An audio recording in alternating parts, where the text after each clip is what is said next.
성경 공독합니다. 오늘 말씀은 요한일서 4장입니다. 요한일서 4장 1절부터 21절까지 말씀인데요. 오늘 말씀이 기니까 우리 1절부터 6절까지만 합독하시겠습니다. 요한일서 4장 1절부터 6절까지입니다. 요한일서 4장 1절부터 6절까지입니다.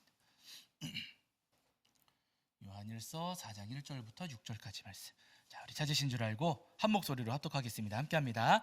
사랑하는 자들아, 영을 다 믿지 말고 오직 영들이 하나님께 속하였나 분별하라. 많은 거짓 선지자가 세상에 나왔습니다. 이로써 너희가 하나님의 영을 알지니 곧 예수 그리스도께서 육체로 오신 것을 시인하는 영마다 하나님께 속한 것이요, 예수를 시인하지 아니하는 영마다 하나님께 속한 것이 아니니 이것이 곧 적 그리스도의 영이니라. 오리라 한 말을 너희가 들었거니와 지금 벌써 세상에 있느니라. 자녀들아, 너희는 하나님께 속하였고 또 그들을 이기었나니 이는 너희 안에 계신 이가 세상에 있는 자보다 크심이라. 그들은 세상에 속한 고로 세상에 속한 말을 하매 세상이 그들의 말을 듣느니라.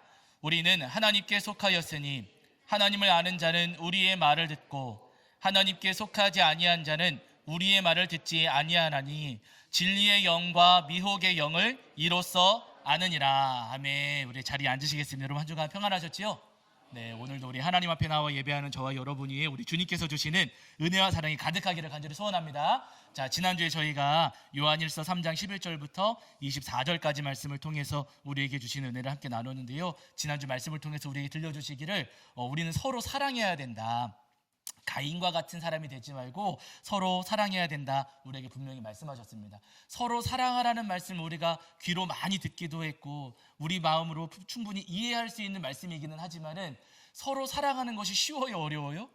너무나도 어렵더라는 거예요. 사랑하라는 말씀 이해할 수는 있지만은 우리가 그 말씀을 따라서 서로 사랑하는 것은 너무나도 많이 어렵더라는 겁니다. 그러나 주님께서 우리에게 사랑하라 말씀하실 때 우리가 먼저 기억해야 될 것은 뭐냐면은요, 내가 어떻게 사랑받았는지를, 주님께서 나를 어떻게 사랑하셨는지를 우리가 먼저 기억해야 된다 말씀을 하셨는 거예요. 여러분, 주님께서 우리를 사랑하실 때 우리가 완전하고 깨끗해서 사랑하셨습니까? 죄인임에도 불구하고 사랑하셨습니까? 우리가 죄인이고 허물이 많음에도 불구하고 우리를 먼저 사랑해 주셨다는 거예요. 그 사랑과 은혜를 받았다면 우리도 기꺼이 조금은 모자라고 부족하고 못난 모습이 있다 할지라도 다른 이들을 주님의 마음으로 사랑하는 것이 마땅하다 우리에게 말씀하십니다. 바라는 여러분, 나를 사랑해 주시는 주님의 그 사랑으로 우리도 기꺼이 옆에 계신 이웃과 성도님들을 사랑하시는 저와 여러분이 되기를 주의 이름으로 간절히 축원합니다. 자, 이제 오늘은 그 뒤에 이어지는 요한일서 4장 말씀을 통해서 우리에게 주시는 은혜를 나누려고 하는데요. 오늘 말씀은 진짜와 가짜에 대한 말씀이에요. 진짜와 가짜. 제가 몇 달 전에 제 아내하고 저희 동네 주변에 뭐 살 게 있어가지고 잠깐 나갔다가 물건을 굉장히 싸게 파는 매장을 저희가 발견을 했어요. 우연히 길을 가다가 물건을 아주 싸게 파는 매장이 있는 겁니다. 그런데 그 앞에, 그 주변에 좌판을 깔고 또 물건을 파는 분이 계셨어요. 가서 이렇게 지나가면서 보니까 무슨 에어프라이어도 있고 뭐 헤어 드라이기도 있고 뭐 믹서기도 있고 도마도 있고 칼도 있고 온갖 것들을 좌판에 깔아놓고 막 장사를 하시는 거예요. 근데 그게 다 여러분 다 이름 있는 것들, 다 이름 있는 것들을 그 앞에다가 쭉 깔아놓으시고 장사를 하시는 겁니다. 그래서 궁금해가지고 제 아내하고 거기 가서 구경을 했어요. 구경하다 보니까 거기 뭐가 있었냐면은 텀블러. 여러분 텀블러 뭔지 아시죠? 청년들이 이렇게 커피 담아갖고 들고 다니는 그런 거 있잖아요. 텀블러인데 그냥 텀블러가 아니라 스타벅스 텀블러가 스타벅스 텀블러가 거기 딱 있는 거예요. 케이스까지 해가지고 스타벅스 텀블러가 거기 딱 있는 거예요. 사장님 이거 얼마예요? 물어봤더니 굉장히 싸요. 너무너무 싼 거예요. 사장님 이거 진짜예요? 제가 물어봤거든요. 사장님 이거 진짜예요? 그분이 뭐라 그러시면 나는 짝퉁은 안 팔아 그러시는 거다. 진짜라는 거예요. 어떻게 물건을 받아오셨는지는 모르겠지만은 진짜라고 하시는 거예요. 그래서 요거라도 사가야겠다 해가지고 그 스타벅스 텀블러를 사왔어요. 너무 진짜 제 눈에는 진짜처럼 보였거든요. 그러고 나서 몇 달 지나가지고 뉴스가 나오는데 짝퉁 텀블러를 만들어서 파는 공장이 적발되었습니다. 하고서는 뉴스 카메라로 이렇게 비춰주는 거예요. 그런데 그 화면이 지나가는데 거기 뭐가 있어요? 제가 산 게 있는 거예요. 그 화면에 제가 산 게 똑같은 게 거기에 딱 있더라고요. 뭘 산 거예요? 진짜 산 거예요? 가짜 산 거예요? 가짜 산 거예요. 저는 진짜인 줄 알고 샀지만은요, 여러분 그게 가짜였다는 겁니다. 여러분 우리 주변에 진짜와 같은 가짜들이 굉장히 많습니다. 진짜를 가장하고 있는 가짜들이 얼마나 많은지 몰라요. 옷도 그렇고 신발도 그렇고 액세서리도 그렇고 우리 주변에 여러분 가짜가 정말로 많다는 거예요. 물론 여러분 그런 것들만 가짜가 있는 게 아니고요. 교회 가운데도 가짜가 있어요, 없어요? 교회 가운데에도 가짜 교회가 있고 목사 가운데 가짜 목사 있을까요, 없을까요? 있습니다. 그러면 성도님 중에는 가짜 있을까요, 없을까요? 있습니다. 설교, 목사가 전달하는 설교 가운데에도 가짜 설교 있을까요, 없을까요? 있어요. 우리 주변에 가짜가 굉장히 많습니다. 이 가짜와 진짜를 우리가 분별할 수 있어야 된다는 거예요. 특별히 여러분 오늘 본문에서 4장 1절에서 말씀하시거든. 4장 1절 다시 한번 보실게요. 자, 4장 1절입니다. 4장 1절 읽겠습니다. 함께 합니다. 시작. 사랑하는 자들아, 영을 다 믿지 말고 오직 영들이 하나님께 속하였나 분별하라. 많은 거짓 선지자가 세상에 나왔음이라 하면 이렇게 말씀하세요. 영들을 분별해야 된다라고 말씀을 하시거든요. 여기 말씀하시는 영은 굉장히 다양한 의미로 우리가 풀이하고 해석할 수 있는 글자예요. 영이라고 할 때 물론 우리 마음에 찾아오는 여러 가지 생각들, 감동들, 그때 우리가 기도하다 보면은 내 마음에 찾아오는 불쑥 찾아오는 계시 같은 것 있을까요, 없을까요? 하나님께서 나한테 이런 말씀 하신 것 같아. 있을까요, 없을까요? 있어요. 여러분 그것을 포함하는 말씀입니다. 영을 분별하라고 하실 때 우리가 듣는 말씀들을 분별하는 것도 맞지만 내 마음에 찾아오는 감동과 도전, 응답이라고 여겨지는 것 또한 우리가 분별할 수 있어야 된다는 거예요. 여러분 우리가 기도하면서 많은 감동을 받고 또 많은 응답을 받기도 합니다. 그런데 여러분 그 가운데 가짜가 섞여 있을 수도 있어요. 나는 하나님께 기도하고 나는 예수님 통해서 우리 하나님 앞에 기도했는데 어떻게 가짜가 있을 수 있습니까? 여러분 가짜가 섞여 있을 수 있어요. 왜냐하면 여러분 사단이 우리를 미혹할 때 그 틈을 몰래 찾아와서 틈탈 수가 있다는 거예요. 우리가 여러분 내 마음에 찾아오는 모든 생각과 감동들, 응답이라고 여겨지는 것들을 분별하지 않고 그냥 그것을 진짜라고만 여기고 살아가다 보면은요 우리가 죄의 덫에 걸릴 수 있다는 겁니다. 왜냐하면 여러분 아담과 하와 우리 성도님들 기억하시잖아요. 아담과 하와가 에덴 동산에 있을 때 하나님께서 선악을 알게 하는 나무의 열매를 먹지 말라고 말씀하셨어요. 그런데 어느 날 누가 찾아와요? 뱀이 몰래 찾아와가지고 하와한테 막 이야기하는 거예요. 하와의 귀에다가 아니야 먹어도 괜찮아. 너네가 그거 먹으면 하나님하고 똑같아질까 봐 하나님께서 먹지 말라고 하신 거야. 먹으면 너네 눈이 밝아질 거야. 너네 그거 먹으면은 하나님하고 똑같아질 거야. 먹어도 괜찮아. 먹어도 괜찮아. 귀에다가 자꾸 이야기하는 거예요. 진짜예요, 가짜예요? 예? 아니 뱀이 이야기하는 게 진짜예요, 가짜예요? 귀에 들리긴 했지만 가짜잖아요. 그런데 여러분 하와는 진짜와 가짜를 구별했어요, 안 했어요? 안 했어요. 구별하지 않고 그것을 그냥 고지곳대로 믿고 그 열매를 먹었다가 엄청난 죄를 짓게 되었습니다. 내 귀에 들렸으니까 이건 진짜야라고 섣불리 판단해서는 안 된다는 거예요. 우리가 잘 알고 있는 북이스라엘 왕 가운데 여러분 아합이라고 하는 왕이 있거든요. 아합. 여러분 이 아합 왕이 남유다 여호사밧하고 사돈지간이었어요. 근데 이 아합이 사돈 여호사밧한테 제안을 해요. 우리 저 북쪽에 길르앗 라못을 아람 나라에 빼앗겼는데 우리 손잡고 힘을 모아가지고 그 땅을 되찾읍시다. 전쟁에서 되찾읍시다. 같이 전쟁하자고, 연합군을 이루어서 전쟁하자고 제안을 해요. 여호사밧 입장에서는 이 전쟁 해봐야 좋을 게 있습니까, 없습니까? 없어요. 왜냐면 북쪽에 있는 땅이니까 그 땅을 찾아도 남유다 땅은 안 되는 거예요. 북이스라엘 땅 되는. 그러니까 여호사밧이 좋습니다. 그런데 전쟁 나가기 전에 우리 하나님의 뜻을 좀 물어봅시다. 하나님의 뜻을 여쭤봅시다. 제안을 했어요. 그러니까 아합이 좋습니다 하고서는 북이스라엘에서 활동하는 선지자들을 대언자들을 다 불러 모았는데 여러분 그 수가 무려 400명이었어요. 400명이나 되는 선지자들, 대언자들을 다 불러고서는 물어보는 거예요. 우리가 전쟁에 나가는 것이 좋을지 안 나가는 것이 좋을지 하나님의 뜻을 알려주십시오. 하고 했더니 400명의 대원자가 뭐라 그랬을까요? 가라 그랬을까요? 가지 말라 그랬을까요? 전부 다 전쟁하면 하나님께서 승리를 주실 겁니다. 전쟁하면 하나님께서 그 땅을 주실 겁니다. 무려 400명의 대원자가 똑같은 이야기를 하는 거예요. 여러분, 이거 진짜겠습니까? 가짜겠습니까? 예? 이거 완전 북한이잖아요, 여러분. 어떻게 400명이 똑같은 이야기를 해요? 400명이 다 똑같은 대답을 해요. 그러니까 여호사밧이 계속 마음에 걸렸어요. 그래서 아니, 그러지 말고 한 사람만 더 물어보자고. 한 사람만. 그래가지고 아합이 어쩔 수 없이 한 사람의 대원자를 더 불렀어요. 그 사람이 누구냐면 미가야라고 하는 예언자거든요. 미가야. 근데 이 미가야라고 하는 사람은 아합한테 좋은 이야기를 단 한 번도 안 해준 사람이에요. 아합이 원하는 대답을 단 한 번도 해주지 않은 사람이에요. 미가야를 불러다가 똑같이 물었어요. 그랬더니 이번에는 미가야가 전쟁하러 가십시오 이러는 거예요. 아합이 가만히 보니까 거짓말하는 것 같아요. 그래서 거짓말하지 말고 똑바로 대답하라고 미가야한테 다시 다그쳐 물었더니 그때 뭐라고 하냐면요, 400명의 대원자에게는 악한 영이 들어갔습니다. 저 사람들이 지금 똑같이 이야기하는 것은 다 거짓말입니다. 당신 이번에 전쟁 나가면 그 전쟁에서 모두 다 죽게 될 겁니다 라고 미가야가 하나님의 말씀을 전했습니다. 두 가지가 있어요. 전쟁해도 된다, 하면 안 된다. 두 가지가 있어요. 근데 여러분, 진짜는 미가야이고 가짜가 400명들인데 진짜와 가짜 사이에서 아합이 분별을 했을까요? 안 했을까요?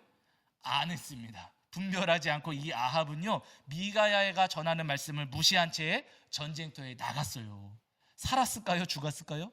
죽었습니다. 그 전쟁터에서 아합은요, 죽임을 당하게 돼요. 여러분, 우리도 다 마찬가지입니다. 우리가 이 땅을 살아가는 동안 우리 앞에도 우리 안에도 진짜와 가짜가 분명히 있거든요. 그런데 여러분, 그 진짜와 가짜를 우리가 분별하지 않으면은 아담과 하와처럼 죄짓게 되는 거예요. 진짜와 가짜를 우리가 분별하지 않고 내 마음에 드는 그 음성을, 내 마음에 드는 그 뜻을 진짜라고 여기고서 달려들다가는 우리도 사단의 덫에 걸려드는 것이고요, 사망의 길로 갈 수도 있다는 겁니다. 그렇기 때문에 여러분, 우리가 이 땅을 살아가는 동안에 내게 들려지는 감동, 내 안에 주어지는 모든 말씀들을 무작정 들을 것이 아니라 진짜인가 가짜인가를 우리가 분별하는 지혜를 가져야만 한다는 거예요. 바라는 여러분, 우리 성도는 신앙생활 하시는 동안에 하나님, 저한테 진짜와 가짜를 분별하는 지혜를 허락하여 주시옵소서. 날마다 기도하시는 저와 여러분이 되기를 주의 이름으로 간절히 축원합니다. 여러분, 참 감사한 것은 뭐냐면은 오늘 본문 안에 그 진짜와 가짜를 구별하는 기준 한 가지를 오늘 우리에게 알려주시고 있어요. 무엇이 진짜이고 무엇이 가짜인지 우리가 어떻게 구별할 수 있는가, 오늘 본문을 보시면 우리가 말씀해 주시는데, 잘 아시는 것처럼 제가 계속 말씀드렸어요. 이 요한서신이 기록될 때 초대교회 안에는 영지주의라고 하는 거짓 기독교가, 사이비가 등장했습니다. 그래서 여러분, 이 사람들 때문에 많은 성도님들이 미혹을 당해서 넘어지고 잘못된 길을 많이들 걸어가게 되었어요. 그러니까 요한 사도가 초대교회에 지금 편지를 보내시는 거거든요. 그래서 4장 1절 저희가 읽었지만은 영들을 다 믿지 말아라. 거짓말쟁이들이 있으니까, 가짜가 있으니까 다 믿지 말아라 말씀하시면서 어떻게 하면 거짓을 분별하는 거예요. 여러분, 4장 6절입니다. 4장 6절. 4장 6절.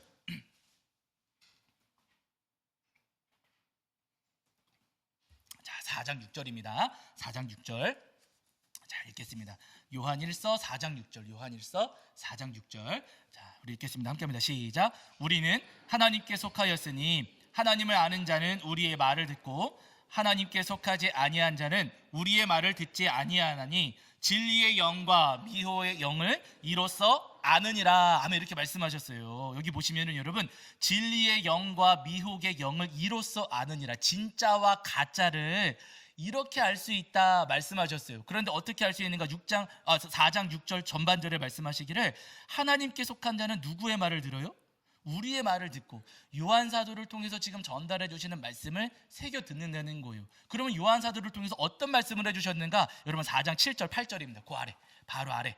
요 말씀을 기준으로 삼는다면 진짜가 될 수 있다는, 진짜를 구별할 수가 있다는 거죠. 진짜 가짜를. 자, 4장 7절 8절 읽겠습니다. 시작. 사랑하는 자들아, 우리가 서로 사랑하자. 사랑은 하나님께 속한 것이니 사랑하는 자마다 하나님으로부터 나서 하나님을 알고 사랑하지 아니하는 자는 하나님을 알지 못하나니 이는 하나님을 사랑이심이라 하면 이렇게 말씀하셨어요. 요한 사도는 지금 서로 사랑하자라고 말씀을 전하고 있습니다. 여러분, 요한이 전하고 있는 이 말씀은 여러분 서로 사랑하자, 서로 사랑해야 된다라고 하시는 거예요. 서로 사랑하라는 이 말씀이 기준이 되어진다는 거죠.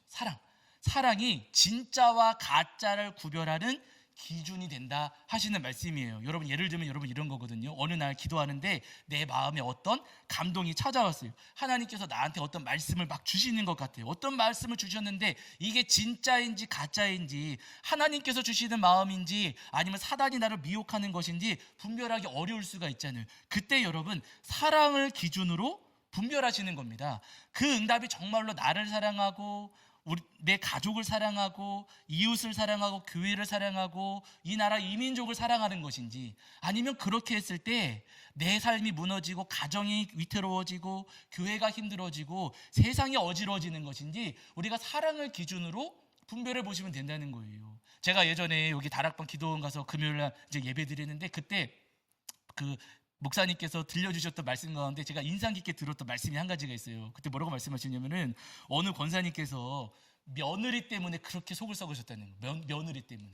며느리가 못마땅하고 마음에 안 드셨던 거예요. 그래서 이 며느리를 어떻게 하면 좋을까 하나님께 여쭈어 보려고 매일같이 산기도를 다니셨대요. 산에 올라가셔서 우리 며느리 하면 어떻게 하면 좋을까요? 며느리 어떻게 하면 좋을까요? 산기도를 그렇게 열심히 다니셨대요. 그러던 어느 날 이 권사님이 산에서 내려오시는데 환한 얼굴로, 목사님 응답 받았습니다, 응답 받았어요 하고 내려오시더래요. 어떤 응답 받았는지 궁금해요, 안 궁금해요? 궁금해요. 그래서 권사님, 주님 뭐라고 하시던가요? 권사님, 주님께서 뭐라고 응답하시던가요? 여쭤보더니 그 권사님 대답하시기를, 내쫓으래요. 주님이 내쫓으래요. 여러분, 진짜예요, 가짜예요? 가짜죠. 여러분, 가짜죠. 여러분, 그 며느리 내 마음에 안 드니까 내쫓아라, 감동이 왔어요. 그렇게 해서 정말로 내쫓으면 며느리 사랑하는 거예요, 안 사랑하는 거예요? 안 사랑하는 거잖아요. 그렇게 내쫓으면 아들 사랑하는 거예요, 안 사랑하는 거예요?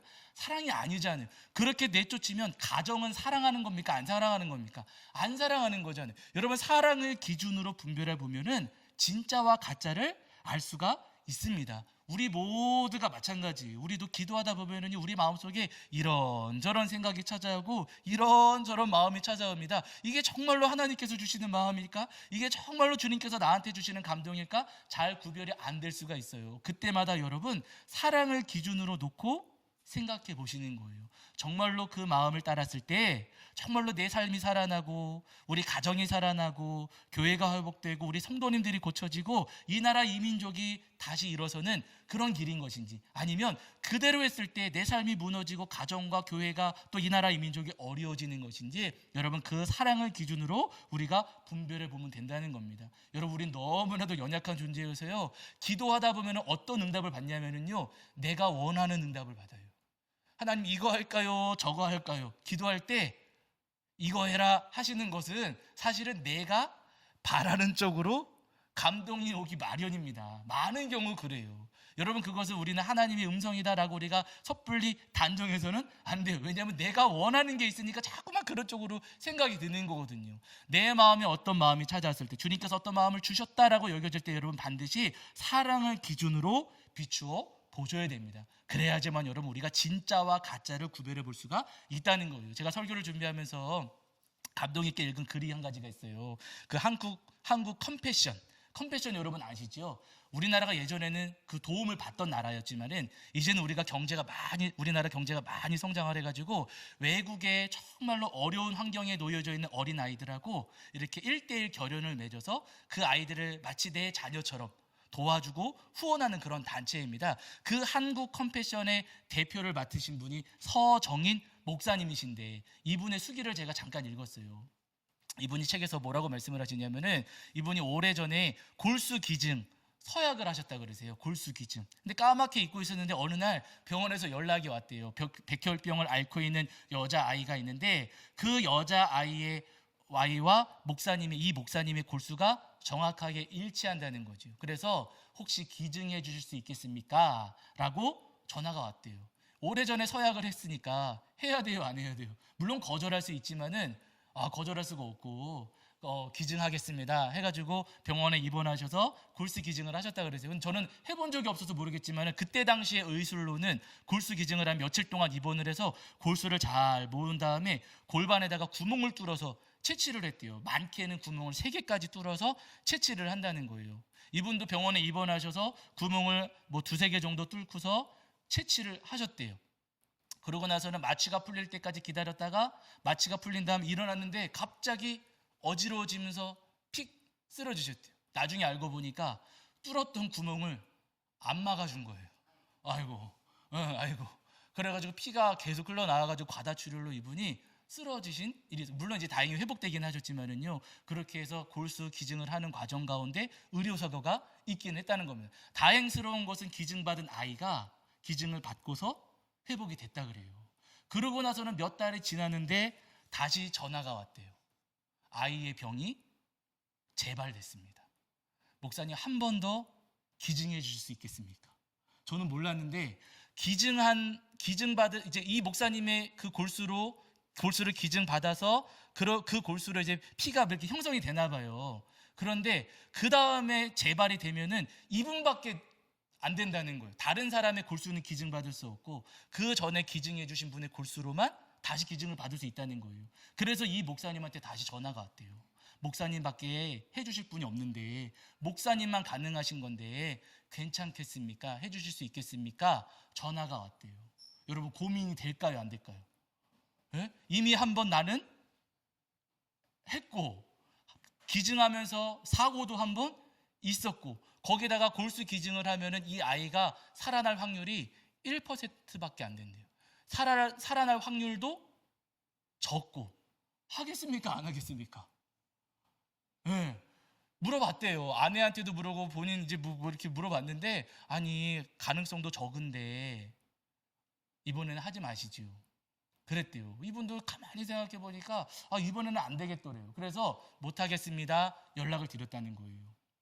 그러고 나서는 이제 에콰도르에 비전 트립 계획이 있어서 비전 트립을 가셨는데 거기서도 마음이 계속 무거우시니까 만나는 사람마다 물어보신 거예요. 이러저러해서 제가 거절했는데 맞을까요? 그랬더니 다들 대답하기를 목사님 이미 하셨잖아요. 목사님 사고도 한번 있었잖아요. 1%밖에 안 된다며요. 안 하시는 게 맞습니다. 안 하셔도 괜찮습니다. 다 안 해도 괜찮다고, 전부 다 한결같이 안 해도 괜찮다고 대답하더라는 거예요. 그러던 와중에 거기서 현지에서 버스가 고장 나가지고 그 버스에 몇 시간 동안 머물러 계셨대요. 바로 옆자리에 어느 한 장로님이 앉아 계셔서 그 장로님께도 똑같이 물어보셨다는 겁니다. 이러저러한데 제가 기증하는 게 맞을까요? 안 한다고 대답을 했는데 안 한다고 대답한 게 맞을까요? 또 물어보셨대요. 그랬더니 그 장로님이 가만히 계시더니 뭐라고 대답을 하시냐면요, 목사님 하시지요. 그분만 목사님 기증하시지요. 대답하시더래요. 그리고 조금 있다가 또 말씀해 주시기를 뭐라고 말씀하시냐면은 목사님 사실 제 아이도 오래전에 백혈병으로 세상을 떠났습니다. 제 아이도 백혈병으로 떠났습니다. 혹시 이번 일이 계기가 되어서 그 부모님께 이 하나님의 사랑을 전할 수 있는 기회가 될 수도 있지 않겠습니까? 그러니까 목사님 아이를 살릴 수 있는 길이 될지도 모르니 또 복음을 전할 수 있는 계기가 될지도 모르니 목사님 그래도 한 번 더 기증하시지요 하시더라는 거예요. 그래서 이 말씀을 듣고는 뒤통수를 얻어맞은 것처럼 정신이 번쩍 나셔가지고 이분이 이제 골수 기증을 하시겠노라 다시 연락을 하셨다는 겁니다. 다시 한국 병원에 전화를 하셔서 제가 기증하겠습니다 하고 미안해서 편지도 보내셨대요. 왜냐하면 이분밖에 안 되는데 이분이 기증 안 해주시면 그 딸은 죽는 거잖아요. 그 아이와 그 부모님은 얼마나 가슴이 타들어갔겠습니까? 그래서 미안한 마음에 편지를 보내시면서 거기에 적으셨다는 거. 죽고 사는 것은 하나님께서 정하셨다고 믿습니다. 우리 예수님 붙잡읍시다. 편지를 그렇게 보내시고 한국에 돌아가시자마자 한국으로 귀국하시자마자 병원에 가셔서 바로 입원하셔서 기증을 하셨다는 거예요. 여러분 이 아이 살아났을까요? 안 살아났을까요? 살아났습니다. 1%밖에 가능성이 없었지만은요, 이 아이가 살아났대요. 그리고 더 놀라운 것은요, 그 부모님도 예수님을 믿게 되었고, 이 아이와 부모님도 예수님을 믿게 되었고, 그 아이의 아버지는 또 다른 아이에게 골수를 기증하는 또 귀한 일을 감당하셨다는 겁니다. 여러분, 사랑이 정답이에요. 여러분, 사랑을 따라서 가면은요, 분명히 주님께서 일하시고 역사하십니다. 내 마음에 이건 아닌 것 같아요. 이거는 힘든 것 같아요. 이거는 주님께서 응답하시지 않으신, 이건 아닌 것 같아요. 우리 마음에 여러분 그렇게 생각될지 모르겠지만은요, 주님이 여러분 우리 마음에 찾아오는 여러 가지 마음들 사랑을 기준으로 분별해 보시면은요, 주님의 뜻이 분명히 보여집니다. 정말로 여러분, 하나님께서 원하시는 대로 그 사랑의 길을 따라서 우리가 나아가면은요, 내 삶도 고쳐지고 우리 가정이 회복되고 교회와 이 민족이 바로서는 귀한 은혜를 우리도 경험할 수가 있습니다. 바라는 이 땅을 살아가시는 동안 진짜와 가짜가 많이 뒤섞여 있지만 그 가운데 사랑을 기준으로 언제나 주님께서 원하시는 구원의 길, 복음의 길로만 걸으시는 저와 여러분이 되기를 주의 이름으로 간절히 축원합니다. 자, 우리 찬송합니다. 찬송가 503장입니다. 503장. 찬송가 503장 찬송하시면서 준비하신 예물 봉헌하겠습니다. 찬송 503장입니다.